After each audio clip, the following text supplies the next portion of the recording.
Coming up, innovation and technology. Government and higher education join together to stay on top of computer information and cybersecurity.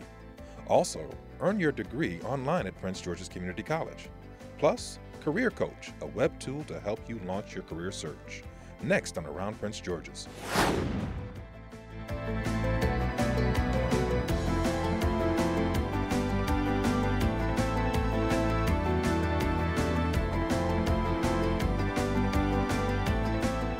Welcome to this edition of Around Prince George's. I'm Charlene Dukes, President of Prince George's Community College. Innovation and technology is key to preparing students for the 21st century workplace. It means investing in state-of-the-art computer labs and facilities and providing programs and resources students need to compete in a digital economy. Technology is a powerful tool for teaching and learning at Prince George's Community College. Students use interactive simulations, virtual instruction, and take online classes.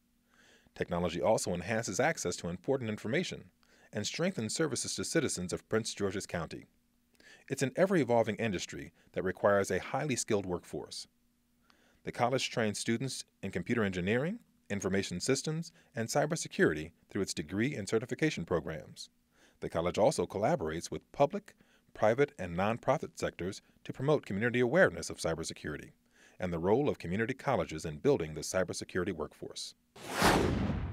Here with me today to discuss topics in innovation and technology are Bernard Wright, Director and Chief Information Officer for Prince George's County, and two Prince George's Community College staff members, Mr. Casey O'Brien, Director and Principal Investigator of the National Cyberwatch Center located here on our campus, and Ashante Abubakar, Director of the Computer and Information Technology Institute. Thank you both, or thank you all, I should say, for joining me today. Thank you. And why don't we start with you, Bernard? You know, President Obama emphasizes that technology is really a key and essential ingredient when we talk about economic growth and job creation. What does that mean for the citizens of Prince George's County? Well, the reality is that more citizens need to look at technology as a viable option, and that really starts at the elementary school level. The reality is that by middle school, a lot of students have already decided that technology is not cool, so they've moved away from it. And here in Prince George's County, where there are so many opportunities for IT, they really need to stay focused, and we have to make sure that we forge the partnerships with industry in order to make sure that that happens. And you know, I know we talk about young people and young children being interested in technology and understanding just what that means over a lifetime, but what are some of the innovative ways the county is using technology to help provide services and information to residents? Well, one thing we've done recently is we've developed a mobile application called County Click, where you can download, which you can download from Google Play, and you can download it from iTunes, and that allows you to do everything from reporting a downed tree to a pothole. And another thing we've done is we've partnered with Lockheed Martin and Cisco in order to form a career pathway for STEM. And what that's doing is providing hands-on expertise in ways that students are already using technology in order to be able to gain the experience that they need in order to break into the field of IT. Well, that's really interesting. So we talk about how county residents can go on and really do simple things that make our lives more easier. And then we talk about what the county is doing to recognize that it's a growing field and that we need to grow people who are interested and can become key workers in the field. Absolutely. And then, Ashante, as we move from that to what's really happening here at Prince George's Community College. Yeah. So talk to us about how we partner with the IT industry to help college students. Sure.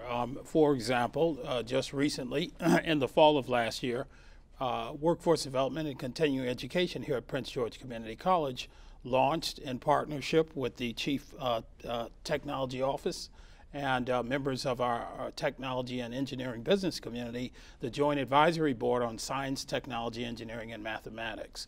So this board helps guide Prince George's Community College in our technology, engineering, science, and math programs so that we are responsive and relevant to technology and industry in the community, and as well as the surrounding area. Are you able to talk a little bit about what a few of those programs are Sure. where we need this industry Certainly. support and Certainly. advice? Yep. We provide all of the required industry certifications for folks who are in the industry so that they can have better credentials for their own professional development. And then we also provide all of the required certifications for folks that are not in the technology or engineering industry that might want to do that. Some of these career are changers. That's right, career changers. Some of these are your basic network administration, desktop support, etc. And we've done this for quite a long time, and we've had a lot of success with it. Well, you know, so what's the job outlook for information technology professionals? Sure. And maybe Yeah. there's a more contemporary name for it, and Sure. you all can help me with that. But if I'm interested in it, what can I look to do? I kind of defer to my colleague Casey here because cyber, and I'm sure Bernard would agree, cybersecurity right now is one of the most critical job areas in technology today. And I'm sure So probably, Casey, you want to speak to us about that? Sure. There's a national workforce shortage problem in cybersecurity. So there's a lot of jobs with a lack of qualified people with the requisite skills, which include, computer fundamentals and networking skills and people skills. In this region specifically, Northern Virginia, Baltimore, D.C. Is really the seat or the hub of a lot of this work because obviously of the seat of government being here, and then all the entities, government organizations and government contractors and companies that support that work. So there's a ripe opportunity. The pay is very good as more and more technology gets integrated in our lives. Securing that technology and those devices and our personal information would become more and more critical. So I see it as really just a great opportunity for people professionally. And I know that we talk a lot about identity theft, and people tend to look at securing those kinds of things. But in my mind, cybersecurity is so much larger than that. Can you talk a little bit, and maybe Bernard, you can do that for us. Sure. What are the things that people really ought to be concerned about? And then what's the depth and breadth of cybersecurity? Well, cybersecurity really is much larger than what you mentioned before. It really does start with what you do physically. So little things that could help, like when you get up from your computer, making sure that you press Control-Alt-Delete so that it's locked, or making sure that important files aren't on your desk when you leave work for the day. So cybersecurity does have physical controls, but it also has logical controls as well. So it really is inclusive of many things. And I know that Casey is the expert on that, so I'll let him go into more depth on it. It includes personally identifiable information, things like personal documents, so shredding, bills, or we all get inundated with credit card offers, right, or checks from your credit card company to take additional loans out. Shredding that information, shredding sensitive information. As a college, faculty, for example, have access to sensitive information, Social Security numbers to look up grades for students, so how they deal with that information, the kinds of conversations you have, say, on a cell phone. Are you giving sensitive information over the phone when you're talking to people? Just a few examples of many. And it's interesting because sometimes I always think that is Big Brother really watching and listening? But as we go to that, what do you want to add to that, Ashanti? You asked earlier about the breadth and scope of cybersecurity. I think it's important to mention, too, that it covers retail, finance, banking, health information technology, particularly health information technology because you deal with millions of people's health records. So it really crosses the scope of industry, the scope of it, or impacts all of us, what we do nearly every day. And I know that it's so important to encourage more women and underserved students to pursue these careers in technology. And we have a couple of programs here at the college that helps us to do that. Our STEM Collegiate Center, what we're doing in partnership with the Prince George's County Public Schools. I know we have the Academy of Health Sciences, yes, where students are also learning about the importance of cybersecurity, yes, and information technology within that program. And then you mentioned some of the partnerships that the county has undertaken with Lockheed Martin and Cisco. with regard to public school students. So it's a growing field, it's a growing industry, and we believe that we have all of the necessary ingredients with a county community college partnership to help students with that. So really what I'd like to do at this point is to thank you, Mr. Wright, Mr. O'Brien, and Mr. Abubakar for your insight on technology and innovation in the county and here at the college. We're going to take a short break, and when we return, we'll talk about trends in e-learning and how you can earn your degree online. Prince George's Community College isn't just a place that offers more than 200 academic, workforce development, and continuing education programs. It's the first step toward the career of your dreams. It's a community of people who want you to succeed. It's where degrees are earned and potential is realized. Apply and register today. Call 301-336-6000. Prince George's Community College, transforming lives. Here at the GED Pep Talk Center, we have pep talkers standing by to get you motivated for your GED diploma. Get your GED pep talk and find free classes at yourged.org.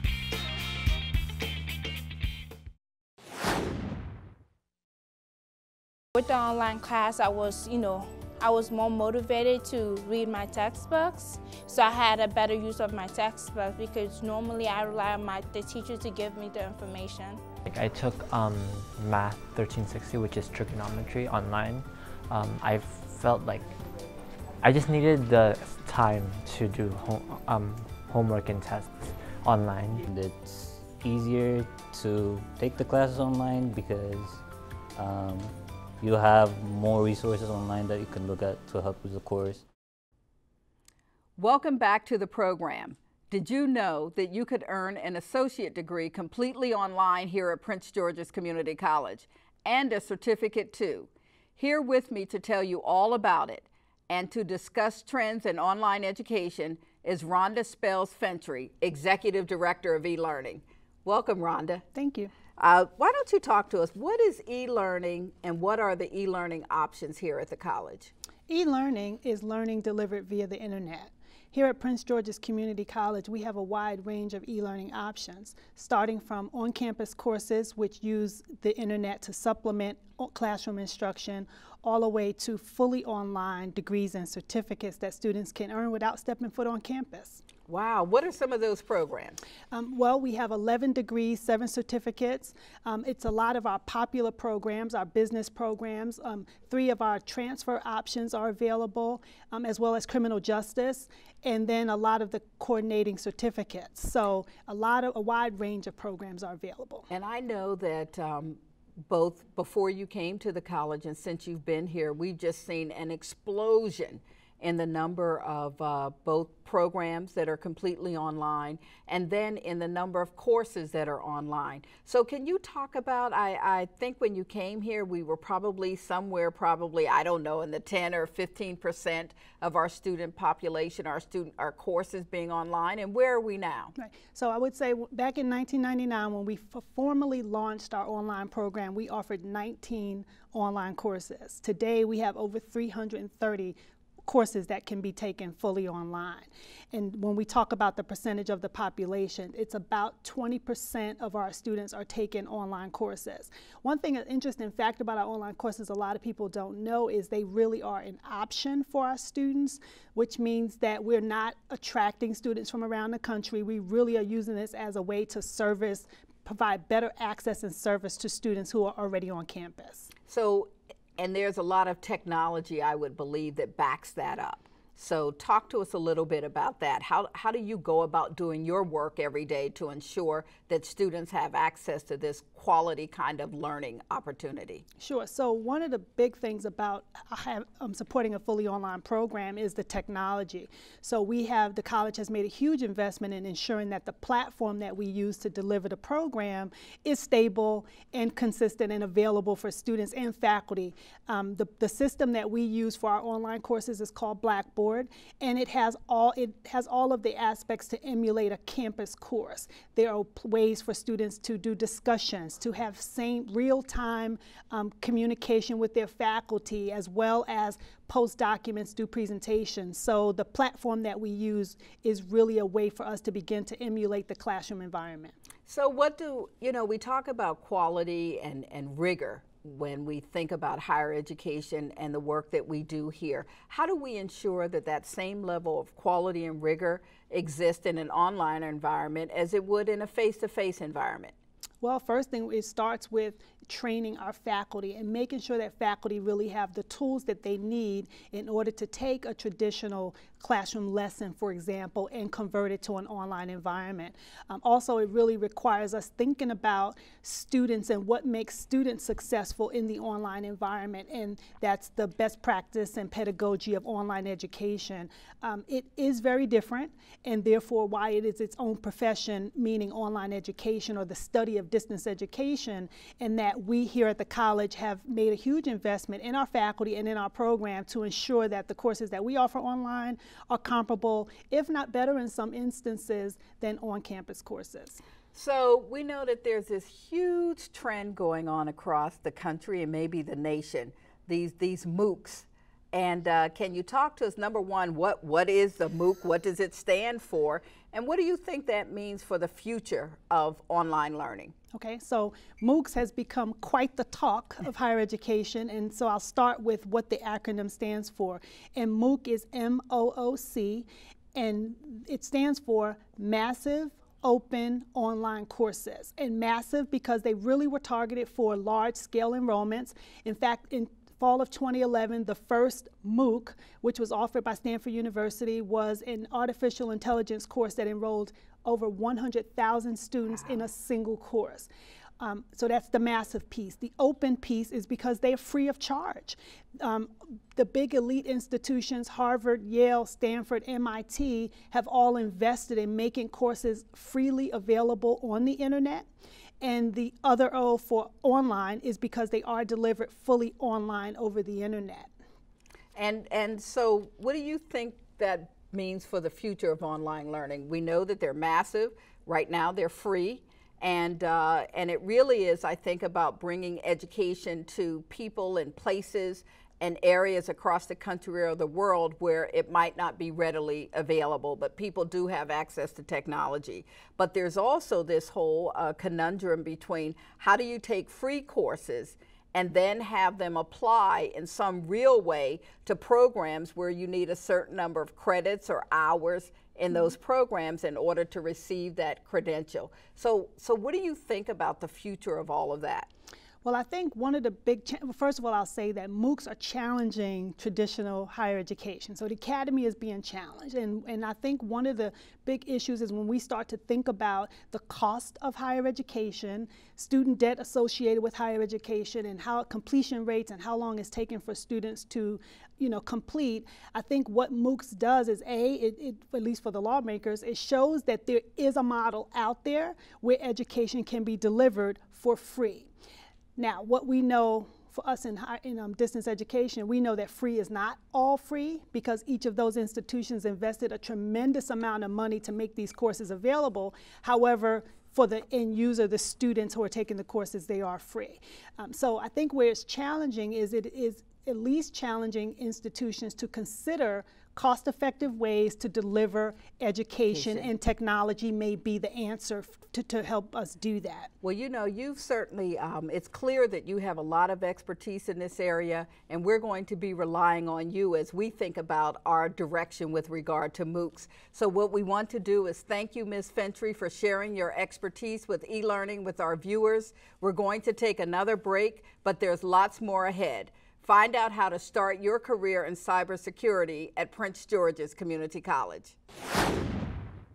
Prince George's Community College can help you formulate a career and a pathway to complete your degree. Enroll today at pgcc.edu. Prince George's Community College, transforming lives. Can you consent with me? Imagine what you'd see if every child had a book to read. So the mission is for us to get a book to each and every child.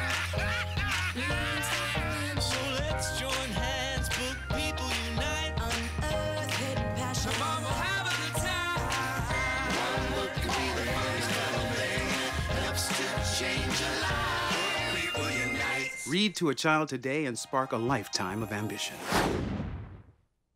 Welcome back. Joining me now to discuss information security programs here at Prince George's Community College is Michael Burt, Professor of Engineering and Technology and Program Manager of the National Cyber Watch Center. We also have two of our students who are pursuing degrees in technology, LaTanya Williams and Francis Carlos. Thank you all for being here. Our pleasure. And Professor Burt, we'll start with you. Give us an overview of the information security program here at the college and tell us what are some of the degrees and certificates that students can pursue. Okay, first of all, we're in the process of changing our name to a cybersecurity program. We offer an applied associate's degree, as well as 2 certificates. We have the information security certificate and the information security management certificate. Our curriculum is based on a model that was developed in CyberWatch and is approved by Homeland Security and the National Security Agency. In fact, we were one of the first 6 out of 1,200 community colleges in the country to receive that designation. Well, thank you. And then you mentioned the National Cyber Watch Center.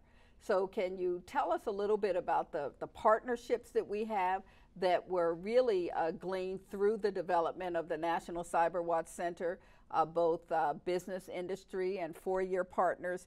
And what does the Cyber Watch Center hope to accomplish? Oh, that's a mouthful there. We're a coalition of over 100 academic institutions, both 2-year, 4-year, across 30 states, including Washington, D.C., and we collaborate on building curriculum, cybersecurity curriculum, public awareness, student competitions, faculty development, and we have a very strong, robust K-12 program because we believe in starting our cybersecurity education from as low as you can all the way up through graduate school. Great, that's wonderful to know that we're part of this sort of national model. So as we talk about that, why don't we go to Francis, and why don't you tell us why you chose to study technology here at Prince George's Community College? When I started coming here at US, I got interested in technology stuff, you know, troubleshooting, repairing computers and stuff. So I said to myself, why not go to PG and start technology careers? And that's where the in-demand jobs out there these days. So I chose computer engineering technology, and so far it's been going good. It's been doing good. Thank you. And then LaTanya, we know how just critical it is for women and underserved students to be involved in these technology programs. Francis has already said the field is in demand, and I would believe that the opportunities are limitless. So why technology for you, and why Prince George's Community College? I agree. It is very important for women to get into this field. I chose this field because I was, just as Francis said, I was very computer savvy and troubleshot at all of the companies that I had been at. So it was actually a natural selection that I chose IT. I chose PG specifically because of cost, timing, the hands-on experience that I would get from it, and the convenience of the classes. So tell me, when you finish your program, what do you expect to do? What's out there for you in terms of employment opportunities? Employment opportunities. Actually, when I leave here, I am going to move on to a bachelor or master's program. And in terms of opportunities, I'm hoping to get into maybe scholarship for service. I do have a very service-oriented personality, so I need to do something like that.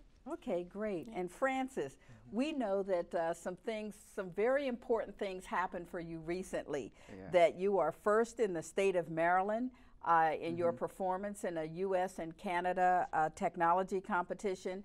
And as a result of being first in Maryland, you also ranked 75th in the nation. So how would you describe that experience? It was a great experience. I'm honored to do that. I feel like I represent PG, you know, Prince George's Community College for U.S. and Canada competition. It was a good experience, although we only ranked 75, but I guess we ranked 1, you know. It's good because knowing that our competitors they already had their certification and they're already professionals. And for me, I'm only starting in this institution. It feels good.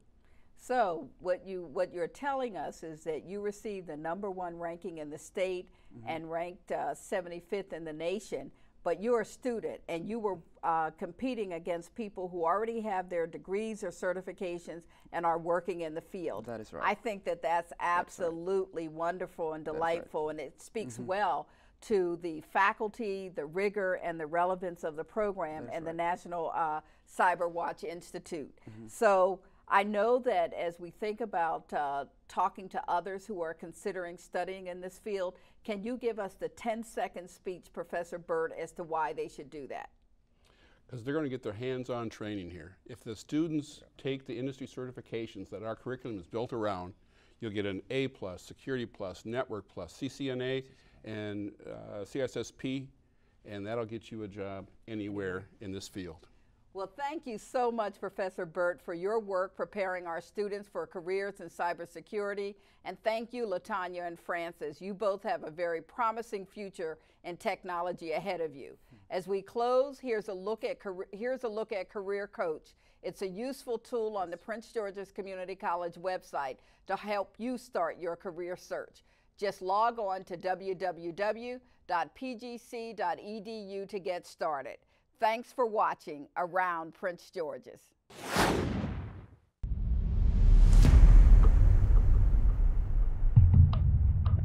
Choosing a career and the right program of study is not easy. You need to know your strengths, what things you enjoy, and how you see yourself in the future. Prince George's Community College offers Career Coach, a self-guided web tool to help you find the answers you seek. Here's what you do to get started. Go to www.pgcc.edu. Then scroll down and double-click on the box for Career Coach. Click again on the blue link for Career Coach. Type the name of a job you're interested in and click on the option that matches your interests. Here it is, paramedic. Now you can see how much money on average people in your field earn at the start of their career and also as they progress and acquire more experience. You can look at current job postings to see what type of experience and skills are required in today's job market. And if you scroll down the page, you'll find what type of credentials you need for the career you want. Career Coach, a tool for anyone interested in learning more about choosing a career and programs at Prince George's Community College. Start with what you like and find out what you need to achieve your dreams. Go to Career Coach at www.pgcc.edu. Prince George's Community College, transforming lives. Career Coach was developed by Economic Modeling Specialists International, and promotion for Career Coach was funded by a grant from the Prince George's Community College Foundation.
Prince George's Community College has prepared me to transfer to a four-year university from its rigorous academics and the experiences I've had here on campus. Enroll today at pgcc.edu. Prince George's Community College, transforming lives.